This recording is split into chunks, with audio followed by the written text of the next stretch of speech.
हजारों साल पहले जब दुनिया के कई हिस्सों में लोग जंगलों और झोपड़ियों में रह रहे थे, उसी समय भारत की जमीन पर एक ऐसी सभ्यता बस चुकी थी जहां शहर योजना से बने थे, नालियां जमीन के नीचे बहती थीं और हर घर एक नियम के तहत खड़ा था। यह थी हड़प्पा सभ्यता। लेकिन सवाल यह है, इतनी उन्नत व्यवस्था अचानक कैसे बनी? वे लोग कैसे रहते थे, क्या खाते थे और फिर धरती से गायब कैसे हो गए?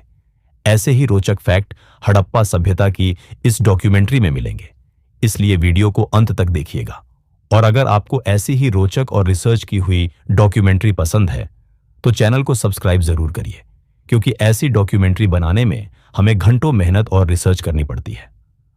साल था 1829। ये वो दौर था जब भारत पर अंग्रेजों का राज था। दुनिया भर के इतिहासकारों और ब्रिटिश विद्वानों का यह मानना था कि भारत का इतिहास ज्यादा पुराना नहीं है। उनका कहना था कि भारतीय सभ्यता की शुरुआत 326 ईसा पूर्व में सिकंदर के आक्रमण के साथ हुई। उनके नजर में भारत सपेरों, गांवों और बंजारों का देश था। उन्हें लगता था कि शहर और सिस्टम बनाना सिर्फ वेस्टर्न कंट्रीज या मेसोपोटामिया के लोगों को ही आता है। लेकिन 1829 में एक अमेरिकन यात्री चार्ल्स मेसन पंजाब के साहिवाल इलाके से गुजर रहे थे। वहां उनकी नजर ईंटों के विशाल और पुराने टीलों पर पड़ी। वो ईंटें इतनी बेहतरीन थीं कि मेसन को लगा यहां कोई बहुत पुराना किला रहा होगा। उन्होंने अपनी डायरी में इसका जिक्र किया, लेकिन अफसोस उस वक्त किसी ने उनकी बात पर ज्यादा ध्यान नहीं दिया। अब आया साल 1856। अंग्रेज इंजीनियर जोन ब्रंटन और विलियम ब्रंटन लाहौर से मुल्तान तक रेलवे लाइन बिछा रहे थे। उन्हें पटरियों के नीचे बिछाने के लिए पत्थर नहीं मिल रहे थे। तभी उनकी नजर हड़प्पा के उन ऊंचे टीलों पर पड़ी। उन्हें लगा कि यह ईंटों की मुफ्त खदान है। मजदूरों को आदेश दिया गया और देखते ही देखते हड़प्पा की लाखों प्राचीन ईंटें उखाड़ ली गईं, जो हमारे पूर्वजों ने हजारों साल पहले पकाई थीं। उन्हें तोड़कर रेलवे ट्रैक के नीचे दबा दिया गया। लेकिन इस विनाश के बीच सर अलेक्जेंडर कनिंघम को वहां कुछ ऐसा मिला जिसने उन्हें सोचने पर मजबूर कर दिया। एक पत्थर की मुहर पर एक सांड बना था और ऊपर एक ऐसी लिपि लिखी थी जिसे कोई पढ़ नहीं सकता था। कनिंघम जानते थे कि यह चीज सिकंदर के काल से बहुत पुरानी है, लेकिन वह कितनी पुरानी है, यह गुत्थी सुलझ नहीं पाई। सच्चाई को बाहर आने के लिए 1920 तक का इंतजार करना पड़ा, जब आर्कियोलॉजिकल सर्वे ऑफ इंडिया के महानिदेशक सर जॉन मार्शल की लीडरशिप में खुदाई शुरू हुई।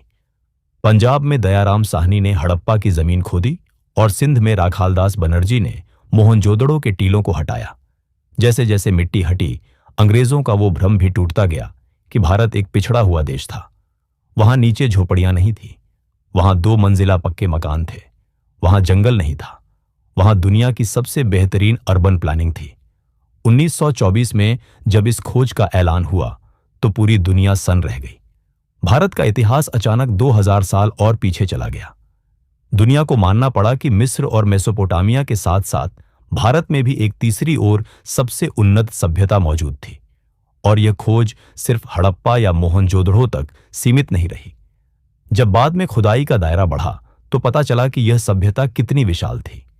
हड़प्पा और मोहनजोदड़ो जैसे 2 प्रमुख शहरों समेत कई प्राचीन गांव सिंधु नदी के किनारे पाए गए थे। इसलिए इसे इंडस वैली सिविलाइजेशन या सिंधु घाटी सभ्यता के नाम से जाना गया। लगभग 100 साल से इंडस वैली सिविलाइजेशन की साइट्स की खोज होती रही है और तब से अब तक इंडस वैली सिविलाइजेशन की 10,400 से भी ज्यादा साइट्स को खोजा जा चुका है। खोजी गई साइट्स में से करीब 100 साइट्स इंडस रिवर के करीब पाई गई, जबकि लगभग 500 साइट्स घगर हकरा रिवर के आसपास डिस्कवर हुई है। यह खोज आज भी लगातार जारी है। लोथल गुजरात में ईंटों से बना विशाल डॉकयार्ड बंदरगाह मिला, जो साबित करता है कि हमारे पूर्वज समुद्र के रास्ते दुनिया से व्यापार करते थे। 13 लाख वर्ग किलोमीटर में फैली यह सभ्यता उस समय की मिस्र और मेसोपोटामिया की सभ्यता को अगर मिला भी दें तो उनसे भी दुगनी बड़ी थी। तो आइए जानते हैं कहानी दुनिया की इस प्राचीन और महान सिंधु घाटी सभ्यता की। 5000 साल पहले बिना मशीनों और आधुनिक औजारों के हड़प्पा के लोगों ने इतनी उन्नत टेक्नोलॉजी और आर्किटेक्चर आखिर कैसे विकसित कर लिया? वहां के लोग कैसे रहते थे, क्या खाते थे और कैसे सोचते थे? और हड़प्पा के ऐसे तथ्य जो आपको भारतीय होने पर गर्व महसूस कराएंगे। दोस्तों, हड़प्पा और मोहनजोदड़ो रातों रात खड़े नहीं हुए थे। ये कोई जादू नहीं था, ये हजारों सालों के संघर्ष और इंसान के दिमाग का नतीजा था। इसकी कहानी शुरू होती है हड़प्पा बनने से भी 4000 साल पहले। आज के पाकिस्तान के बलूचिस्तान इलाके में बोलन दर्रे के पास एक जगह है मेहरगढ़। यही वो जगह है जहां भारतीय उपमहाद्वीप में इंसान ने पहली बार अपनी तकदीर बदली। यहां हमारे पूर्वजों ने शिकार करने के लिए पत्थर के औजार छोड़े और खेती करने के लिए हल उठाया। यह 7000 ईसा पूर्व का समय था। इंसान अब जानवरों के पीछे भागना बंद कर चुका था। उसने एक जगह रुकना सीखा। उसने पहली बार गेहूं और जौ उगाना शुरू किया, भेड़ और बकरियों को पालतू बनाया। मेहरगढ़ हड़प्पा सभ्यता की लेबोरेटरी थी, जहां पहली बार गांव बनने की नींव रखी गई। हजारों साल बीते, आबादी बढ़ने लगी। अब मेहरगढ़ के पहाड़ी इलाके इन लोगों के लिए कम पड़ने लगे। उन्हें ज्यादा पानी चाहिए था, उन्हें उपजाऊ जमीन चाहिए थी। इसलिए 3300 ईसा पूर्व के आसपास एक बहुत बड़ा माइग्रेशन शुरू हुआ। यह लोग पहाड़ों से उतरे और सिंधु और सरस्वती, घग्गर, हकरा नदियों के विशाल और समतल मैदानों की तरफ बढ़े। यह दौर था अर्ली हड़प्पन फेज, जब नदियों के किनारे छोटे छोटे कस्बे बसने लगे, जैसे कोटदीजी और आमरी बस्ती।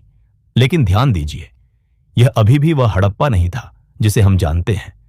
ये लोग अभी सीख रहे थे बाढ़ से कैसे बचना है। उन्होंने अपने कस्बों के चारों तरफ कच्ची दीवारें बनाना शुरू किया। वे कोपर का इस्तेमाल सीखने लगे थे। यह एक नेटवर्किंग का दौर था, जहां अलग अलग कबीले एक दूसरे से जुड़ रहे थे और एक कॉमन कल्चर जन्म ले रही थी। और फिर आया 2600 ईसा पूर्व का समय। इतिहासकार इसे कहते हैं मैच्योर हड़प्पन फेज। ये वो समय था जब विकास की रफ्तार ने अचानक गियर बदला। वो छोटे छोटे कस्बे जो नदी के किनारे बसे थे, अचानक विशाल महानगरों में बदल गए। और यहां एक बहुत ही अजीब चीज हुई। कश्मीर से लेकर गुजरात तक लाखों किलोमीटर के दायरे में लोगों ने अचानक एक ही तरह से जीना शुरू कर दिया। आप किसी भी शहर में चले जाइए, चाहे वो हड़प्पा हो, मोहनजोदड़ो हो या कालीबंगा, इन सबका शहर का आर्किटेक्चर बिल्कुल एक जैसा था। एक ही तरह की लिपि, एक ही तरह के पाठ और एक ही तरह के बर्तन। ये बिखरे हुए शहर नहीं थे, ये एक संगठित, एक सुर में काम करने वाला विशाल साम्राज्य था। लोग तो बस गए थे, लेकिन उन्होंने कैसे बसाया? बिना मशीनों के, बिना लोहे के औजारों के, बिना आधुनिक इंजीनियरिंग के उन्होंने ऐसे शहर कैसे खड़े कर दिए जिनकी प्लानिंग देखकर आज का इंजीनियर भी सोच में पड़ जाए। दोस्तों, अगर आप आज किसी पुराने शहर में जाएं तो आपको टेढ़ी मेढ़ी गलियां मिलेंगी। लेकिन अगर आप टाइम मशीन लेकर 4500 साल पीछे हड़प्पा या मोहनजोदड़ो जाएं तो आप रास्ता नहीं भटकेंगे। क्यों? क्योंकि यह दुनिया का पहला शहर था जो ग्रिड सिस्टम पर बना था। इतिहासकारों ने जब खुदाई की तो वे हैरान रह गए। यहां की सड़कें एक बेहतरीन ढंग से बनी थी। मुख्य सड़कें बिल्कुल सीधी उत्तर से दक्षिण जाती थी और छोटी गलियां उन्हें ठीक 90 डिग्री राइट एंगल पर काटती थी। यह बिल्कुल शतरंज की चेसबोर्ड जैसा डिजाइन था। मोहनजोदड़ो की मुख्य सड़क, जिसे पुरातत्वविद राजपथ द फर्स्ट स्ट्रीट कहते हैं, वह करीब 10 मीटर चौड़ी थी। इतनी चौड़ी कि 2 बैलगाड़ियां आराम से एक साथ निकल सके। और यह डिजाइन सिर्फ सुंदरता के लिए नहीं था, यहां साइंस का कमाल था। हवा की दिशा यानी विंड डायरेक्शन का ध्यान रखा गया था, ताकि जब हवा चले तो सड़कों पर पड़ी धूल अपने आप उड़कर शहर से बाहर चली जाए। यह नेचुरल क्लीनिंग सिस्टम था, लेकिन इनकी असली इंजीनियरिंग छिपी थी इनकी ईंटों में। उस जमाने में मेसोपोटामिया सभ्यता के लोग धूप में सुखाई हुई कच्ची ईंटें इस्तेमाल कर रहे थे, लेकिन हड़प्पा के लोग भट्टियों में पकाई हुई बेक्ड ब्रिक्स इस्तेमाल करते थे, जो हजारों साल तक पानी में गलने वाली नहीं थी। और यहां एक बहुत बड़ा फैक्ट है जो इनके कड़े प्रशासन को दिखाता है। चाहे आप हड़प्पा में ईंट उठाएं या वहां से 1000 किलोमीटर दूर लोथल में, हर ईंट का एक फिक्स रेशियो था, एक अनुपात 24। यानी अगर ऊंचाई 1 इंच है तो चौड़ाई 2 इंच और लंबाई 4 इंच होगी। इतने विशाल इलाके में यह स्टैंडर्ड कैसे लागू हुआ, यह आज भी एक रहस्य है। सड़कों से भी ज्यादा हैरान करने वाली चीज थी जमीन के नीचे ड्रेनेज सिस्टम। दोस्तों, 18वीं सदी के लंदन और पेरिस में लोग सड़कों पर गंदगी फेंकते थे, लेकिन 5000 साल पहले हड़प्पा के लोगों के पास दुनिया का पहला कवर्ड ड्रेनेज सिस्टम था। हर गली के किनारे नालियां थीं जो ईंटों या पत्थर की सिल्लियों से ढकी होती थी। इंजीनियरों ने पानी के बहाव के लिए नालियों में बहुत ही सटीक ढलान दी थी और सबसे महत्वपूर्ण सफाई के लिए थोड़ी थोड़ी दूरी पर मैन होल बनाए गए थे। गंदगी को छानने के लिए सोक पिट्स और जालीदार फिल्टर लगे थे ताकि कचरा आगे जाकर नाली जाम ना करे। ये आज के मॉडर्न सीवेज सिस्टम एकदम हड़प्पा की कॉपी है। अब चलते हैं इनके घरों के अंदर। यहाँ के घर इस बात का सबूत है कि यह लोग भीड़भाड़ से नफरत करते थे और प्राइवेसी को बहुत मानते थे। ज्यादातर घरों का मुख्य दरवाजा मेन रोड पर नहीं खुलता था, बल्कि पिछली गली में खुलता था। क्यों? ताकि सड़क की धूल और शोर घर में ना आए। हर घर के बीच में एक आंगन कोर्टयार्ड होता था और कमरे उसके चारों तरफ बने होते थे। 2 मंजिला घर आम थे, जिनमें ऊपर जाने के लिए सीढ़ियां होती थी। और सबसे बड़ी बात, मोहनजोदड़ो में खुदाई के दौरान 700 से ज्यादा प्राइवेट कुएं मिले हैं, यानी पानी लेने के लिए नदी तक जाने की जरूरत नहीं थी। हर घर में अपना रनिंग वाटर सिस्टम था। कुछ घरों में तो दीवारों के अंदर पाइपलाइन फिट थी, जो बाथरूम का पानी सीधे बाहर नाली में छोड़ती थी। लेकिन हड़प्पा इंजीनियरिंग का ताजमहल देखना हो तो हमें मोहनजोदड़ो के ग्रेट बाथ को देखना होगा। यह एक विशाल स्विमिंग पूल जैसा ढांचा है, लगभग 39 फीट लंबा और 23 फीट चौड़ा। लेकिन यह नहाने के लिए नहीं, बल्कि शायद धार्मिक रिचुअल्स के लिए था। यहां इंजीनियरिंग का वो नमूना मिला है जिसने वैज्ञानिकों को चौंका दिया। ईंटों की जुड़ाई के लिए उन्होंने जिप्सम के गाड़े का इस्तेमाल किया और पानी लीक ना हो इसके लिए उन्होंने ईंटों के ऊपर बिट्यूमेन यानी डामर की एक परत चढ़ाई थी। यह दुनिया का पहला जात वाटरप्रूफिंग का उदाहरण है। 5000 साल पहले लीकेज प्रूफ टैंक बनाना, क्या यह साधारण बात है? सिर्फ पानी ही नहीं, ये लोग खाने को सुरक्षित रखना भी जानते थे। हड़प्पा में विशाल अन्नागार ग्रेनरीज मिले हैं। इनकी दीवारों में हवा जाने के लिए एयर डक्ट्स छोड़े गए थे ताकि अनाज सड़े नहीं और हवा लगती रहे। यह उस जमाने का कोल्ड स्टोरेज था। और इन अन्नागार में क्या रखा जाता था, इसे हम जल्द ही जानेंगे। और अगर हम गुजरात के धोलावीरा की बात करें तो वह पत्थरों का शहर था, जहां बाकी शहर ईंटों से बने थे। धोलावीरा में तराशे हुए पत्थरों का इस्तेमाल हुआ था। ये सारे सबूत ईंटों का रेशियो, ड्रेनेज और वाटरप्रूफिंग सिर्फ एक ही बात की तरफ इशारा करते हैं कि वे लोग जुगाड़ से काम नहीं चलाते थे, बल्कि उन्नत कलाकार थे। लेकिन दोस्तों, यहां एक बहुत बड़ा पेंच है। इतनी विशाल सड़कें, इतनी साफ नालियां बिना किसी राजा या प्रशासन के नहीं हो सकता। तो चलिए जानते हैं, इस सभ्यता पर शासन करने वाला कौन था। दोस्तों, इतिहास का एक सीधा नियम है, जहां बड़ी सभ्यता होती है वहां एक बड़ा राजा होता है। मिस्र के पास फराओ थे जो अपने लिए पहाड़ जैसे पिरामिड बनवाते थे। मेसोपोटामिया में योद्धा राजा थे जो अपनी जीत के बड़े बड़े पत्थर गड़वाते थे। लेकिन जब हम हड़प्पा की खुदाई करते हैं तो हम हैरान रह जाते हैं। यहां 1000 साल तक राज चला, शहर बने, व्यापार हुआ, लेकिन हमें एक भी राजा की बड़ी मूर्ति नहीं मिली। कोई सोने का सिंहासन नहीं मिला, कोई बड़ा महल नहीं मिला जो बाकियों से अलग हो। तो सवाल यह है, आखिर इस 13 लाख किलोमीटर के साम्राज्य को चला कौन रहा था? वो कौन सी इनविजिबल पावर थी जिसका डर कश्मीर से लेकर गुजरात तक था? आर्कियोलॉजिस्ट के पास इसके लिए 3 बड़ी थ्योरीज हैं। द प्रीस्ट किंग, मोहनजोदड़ो से हमें एक दाढ़ी वाले पुरुष की मूर्ति मिली है। उसने एक शॉल ओढ़ रखी है जिस पर 3 पत्तियों का डिजाइन है। उसकी आंखों में एक अजीब सा ध्यान है। कुछ लोग कहते हैं कि यह वहां का धर्मगुरु या पुरोहित था जो धर्म के नाम पर शासन करता था, क्योंकि उस जमाने में धर्म और सत्ता एक ही थी। कुछ दूसरे विद्वानों का मत है कि यहां व्यापारियों के संघ का शासन था। यहां तलवार के दम पर नहीं, बल्कि पैसे और व्यापार के दम पर राज होता था। हो सकता है कि वहां कोई एक राजा नहीं, बल्कि अमीर व्यापारियों का एक काउंसिल हो जो मिलकर शहर के फैसले लेता था, जैसे आज किसी बड़ी कंपनी का बोर्ड ऑफ डायरेक्टर्स होता है, या अलग अलग राज्य। कुछ का मानना है कि हड़प्पा और मोहनजोदड़ो की अपनी अपनी अलग सरकारें थीं, लेकिन उनके नियम, कॉन्स्टिट्यूशन एक जैसे थे। सच चाहे जो भी हो, इतनी विशाल सभ्यता अपने आप नहीं चल सकती। पूरे क्षेत्र में एक जैसे अनुपात की ईंटें, एक जैसा शहर डिजाइन और समान नियम, यह सब इस बात की ओर इशारा करता है कि हड़प्पा में कोई ना कोई शासन व्यवस्था जरूर रही होगी। अब बात करते हैं समाज की। अक्सर कहा जाता है कि हड़प्पा में सब बराबर थे, लेकिन सच यह है कि इक्वेलिटी वहां भी थी, और यह उनके शहरों की बनावट में साफ दिखती है।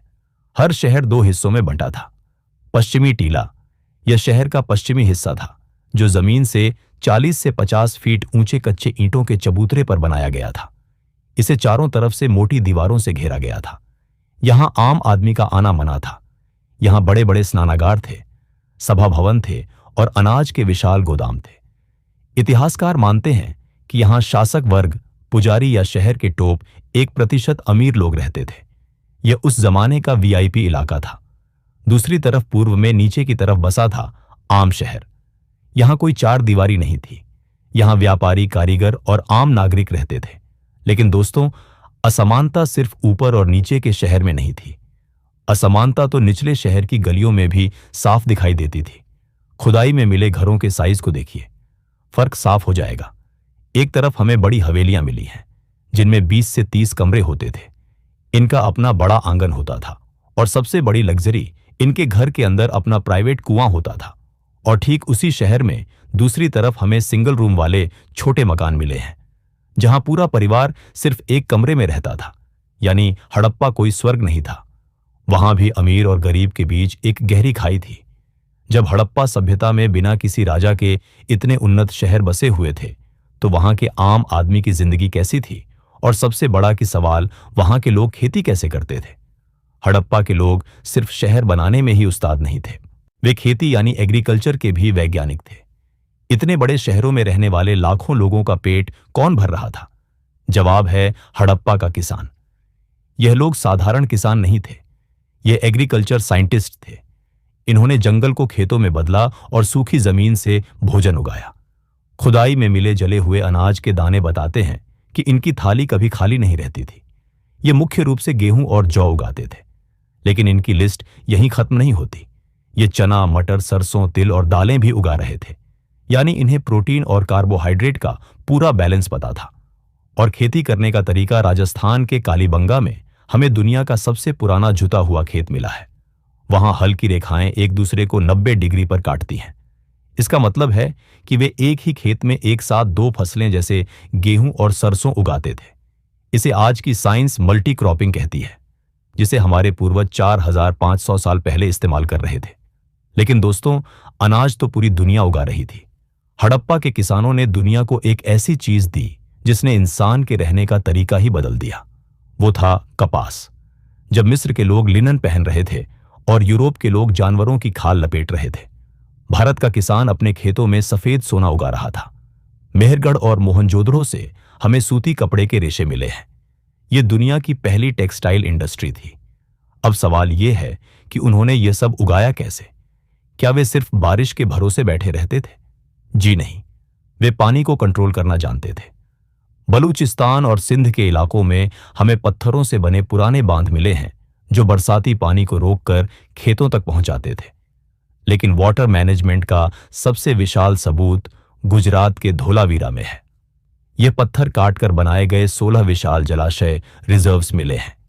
इनमें से कुछ 240 फीट लंबे और 40 फीट चौड़े हैं। यह आपस में अंडरग्राउंड नालियों से जुड़े थे। जब नदी में बाढ़ आती थी तो उसका पानी इन टैंकों में स्टोर कर लिया जाता था। यह सिस्टम इतना बड़ा था कि इसमें लाखों लीटर पानी जमा हो सकता था, जो पूरे साल शहर की प्यास बुझाता था और खेतों को जिंदा रखता था। खेतों की मेहनत जब घर की रसोई में पहुंचती थी तो नजारा क्या होता था? खुदाई में हमें हड़प्पा के घरों के अंदर जमीन में बने हुए चूल्हे और आग जलाने के गड्ढे मिले हैं। यानी 5000 साल पहले भी लोग गर्मा गर्म तंदूरी रोटी का मजा ले रहे थे। वे सिर्फ शाकाहारी नहीं थे। नदी की मछली, बत्तख, हिरण और भेद्दा बकरी का मांस भी खाया जाता था।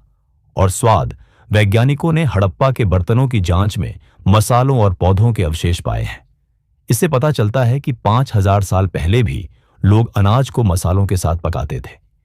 यह दुनिया के सबसे शुरुआती मसालेदार भोजन के प्रमाण हैं। अब बात करते हैं हड़प्पा के लोगों की सजने संवरने की। हड़प्पा के लोग, खासकर महिलाएं, सजने संवरने की बहुत शौकीन थीं। जरा मोहनजोदड़ो की उस मशहूर डांसिंग गर्ल की मूर्ति को देखिए। उसके एक हाथ में कंधे से लेकर कलाई तक चूड़ियां भरी हुई हैं, बिल्कुल वैसे ही जैसे आज भी राजस्थान और गुजरात की बंजारन या आदिवासी महिलाएं पहनती हैं। ये फैशन 5000 साल से बदला नहीं है, और पुरुष वे भी पीछे नहीं थे। मोहनजोदड़ो के प्रीस्ट किंग की मूर्ति को जरा गौर से देखिए। उनकी दाढ़ी को देखिए कितने सलीके से ट्रिम की गई है। उनके सिर पर एक हेड बैंड बंधा है और उन्होंने जो शोल ओढ़ रखी है उस पर 3 पत्तियों की कढ़ाई है। यह बताता है कि हड़प्पा के लोग सिर्फ कपड़ा बुनना नहीं बल्कि उस पर कढ़ाई करना भी जानते थे। चनूदड़ों में हमें लिपस्टिक के सबूत मिले हैं। वे आंखों में काजल लगाती थीं और बालों के अलग अलग स्टाइल बनाती थीं। यह समाज सिर्फ पेट भरने के लिए जिंदा नहीं था, यह एक विलासी समाज था जो खुद को सुंदर दिखाना जानता था। गहनों की बात करें तो हड़प्पा के कारीगर जादूगर थे। वे सोने और चांदी के गहने तो बनाते ही थे, लेकिन उनकी असली पहचान थी कार्नेलियन के मन के। ये लाल रंग के कीमती पत्थर थे। इन्हें तराशने के लिए उन्होंने माइक्रो ड्रिलिंग की तकनीक इजाद की थी। वे पत्थर के बीच में इतना बारीक छेद करते थे जो आज मशीन के बिना करना मुश्किल है। हड़प्पा के यह लाल मनके इतने मशहूर थे कि यह यहां से हजारों किलोमीटर दूर मेसोपोटामिया के शाही खजानों में भी मिले हैं। लेकिन किसी भी समाज की असलियत उसकी इमारतों से नहीं बल्कि उसके बच्चों की हंसी से पता चलती है। खुदाई में हमें हथियार तो न के बराबर मिले, लेकिन खिलौने हजारों की संख्या में मिले हैं। मिट्टी की बनी बैलगाड़ियां जिनके पहिए सच में घूमते थे, सिर हिलाने वाले बैल और पक्षियों के आकार की सीटियां, यह सबूत है कि हड़प्पा एक तनाव मुक्त और शांति प्रिय समाज था। जब हड़प्पा सभ्यता में कृषि इतनी उन्नत थी तो इनका व्यापार कैसा था? दोस्तों, हड़प्पा के कारीगर जो सोना, तांबा और कीमती पत्थर इस्तेमाल कर रहे थे वह उनके शहरों में नहीं मिलता था, तो यह आ कहां से रहा था? यहीं पर हमें उनकी सप्लाई चेन की ताकत पता चलती है। ये लोग संसाधनों के लिए हजारों किलोमीटर दूर तक गए।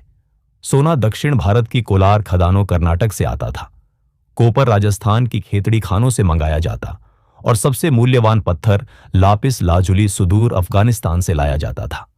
बिना जीपीएस, बिना नक्शों के, बैलगाड़ियों और नावों के जरिए यह कच्चा माल हड़प्पा की फैक्ट्रियों तक पहुंचता था। यह दुनिया का पहला संगठित लॉजिस्टिक्स नेटवर्क था और जब यह धातु उनके हाथ में आती थी तो वे कमाल कर देते थे। वे सिर्फ तांबा नहीं बल्कि तांबे में टिन मिलाकर ब्रॉन्ज बनाना जानते थे। हड़प्पा के वैज्ञानिकों ने मूर्तियों के लिए लॉस्ट वैक्स तकनीक इजाद की थी। पहले मोम की मूर्ति बनाना, फिर उस पर मिट्टी लेपना, गर्म करके मोम निकालना और खाली जगह में पिघली धातु भरना। यही वो एडवांस टेक्नोलॉजी थी जिससे डांसिंग गर्ल जैसी मास्टरपीस बनी। लेकिन व्यापार सिर्फ जमीन तक सीमित नहीं था। गुजरात के लोथल में हमें कुछ ऐसा मिला है जिसने आधुनिक इंजीनियरों के भी होश उड़ा दिए।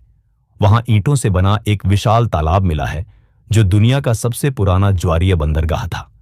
हड़प्पा के इंजीनियरों को समुद्र के ज्वार भाटा का गहरा ज्ञान था। उन्होंने बंदरगाह को ऐसी जगह बनाया था कि जब समुद्र में ज्वार हाई टाइड आए, पानी का स्तर बढ़े और बड़े जहाज आसानी से शहर के अंदर डोक तक आ सके और देखिए पानी वापस समुद्र में ना चला जाए, इसके लिए उन्होंने लकड़ी के लॉक गेट्स लगाए थे। ये वही तकनीक है जो आज पनामा कैनाल में इस्तेमाल होती है।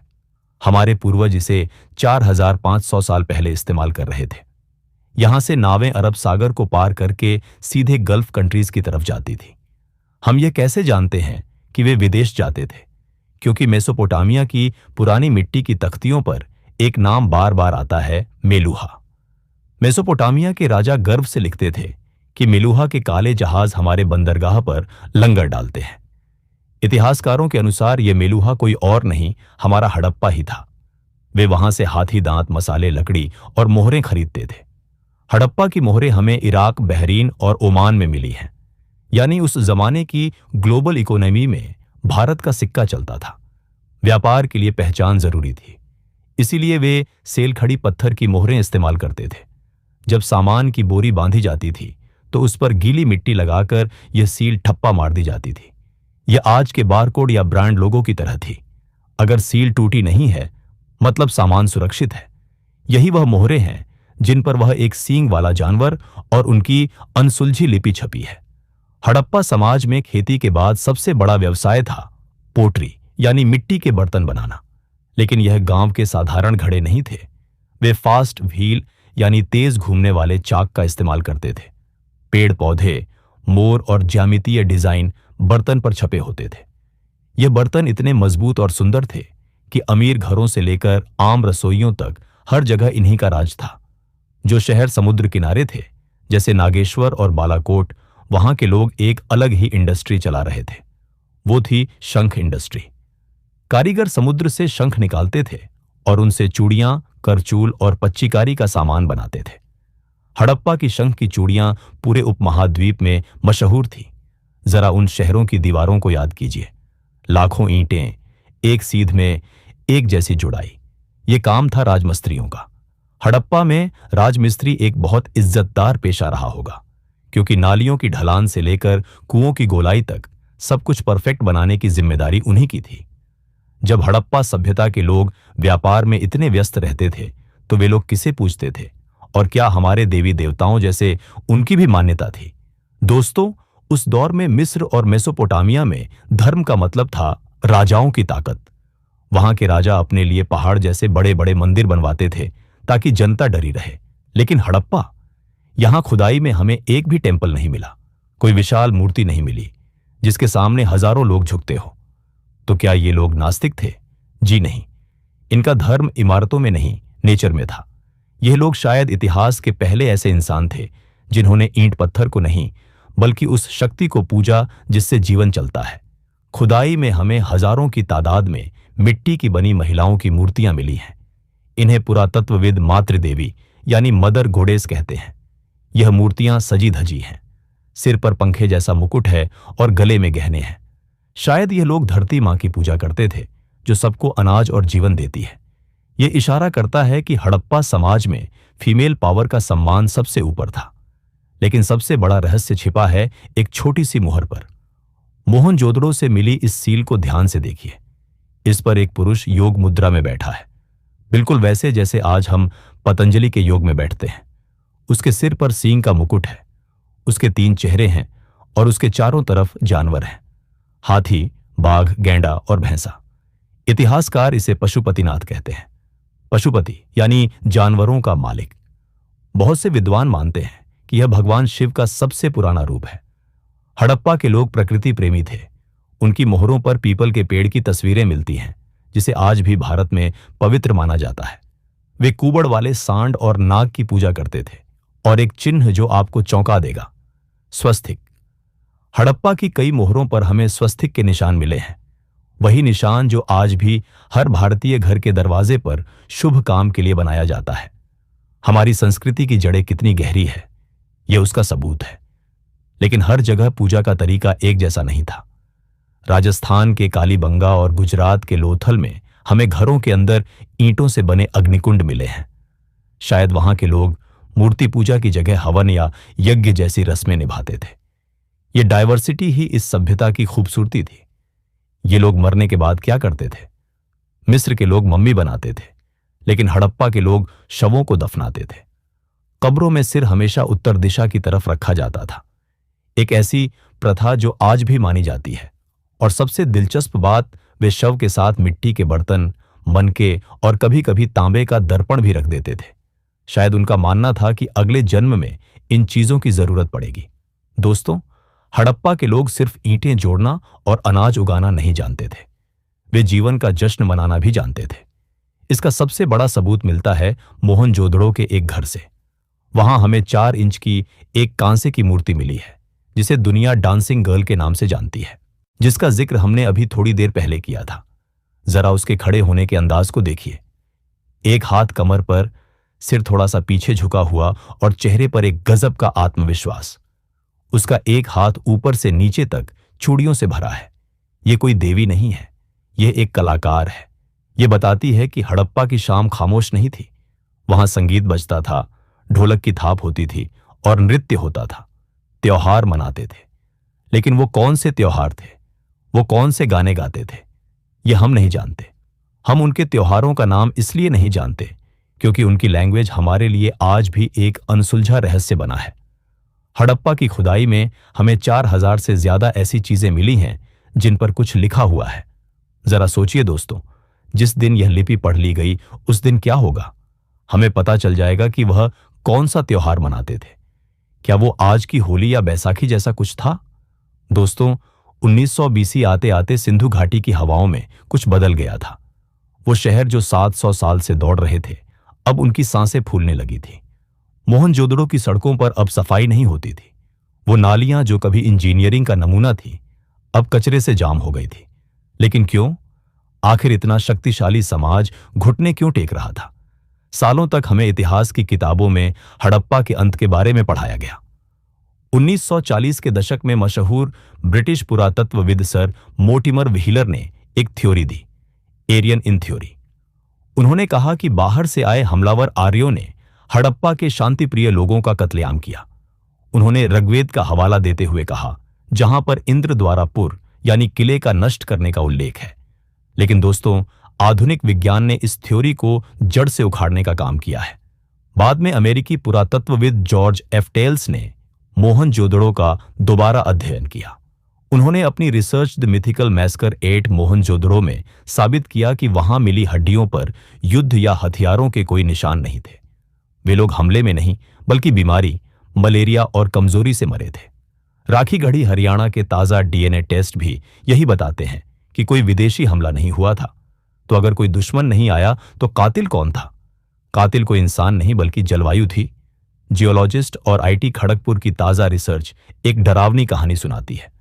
उस समय हिमालय की टेक्टोनिक प्लेट्स में हलचल हुई, बड़े भूकंप आए और इन भूकंपों ने जमीन की ढलान को बदल दिया।